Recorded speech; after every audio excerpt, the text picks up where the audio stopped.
Hey, have you ever thought about how the Bible deals with both sorrow and joy? I haven't really. Does it focus more on one than the other? Well, that's the thing. Some people think it emphasizes sorrow more, but actually it's got a balance. It's not Oh, just a really? mournful book, it celebrates joy too. So it's like life itself, full of ups and downs? Exactly.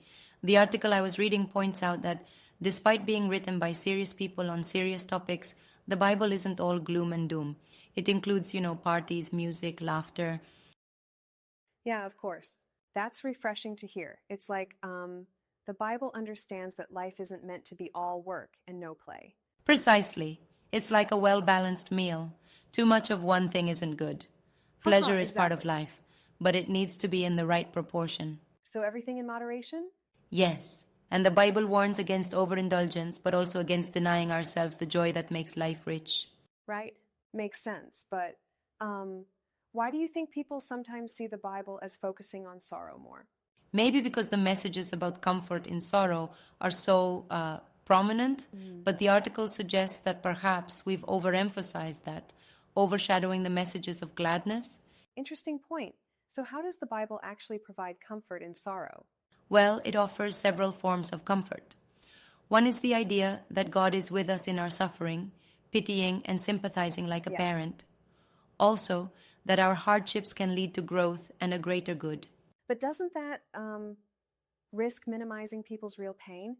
I mean, telling someone their suffering is for a greater good can feel dismissive, That's a fair point. The article acknowledges that the Bible doesn't make light of sorrow. right? It recognizes it's real and offers genuine comfort, not just platitudes. I see. So, it's offering support while acknowledging the hardship? Exactly. It's like having a friend who truly understands, and ultimately it points to Christ as the ultimate source of comfort. Yeah. Right. The man of sorrows who understands our pain. Yes, through him we find the deepest consolation. That's reassuring. So, the Bible provides a path through both joy and sorrow? Absolutely, it embraces the full human experience, guiding us through the highs and lows. Right. Well, that's comforting. It's good to know there's wisdom to draw on in all circumstances. Definitely. It's like having a roadmap for life's journey, with all its twists and turns. Exactly. Yeah, and maybe the comfort comes from knowing we're not alone in our experiences. Exactly. And that wraps it up for today. Thanks for the great conversation. Thank you. It was enlightening.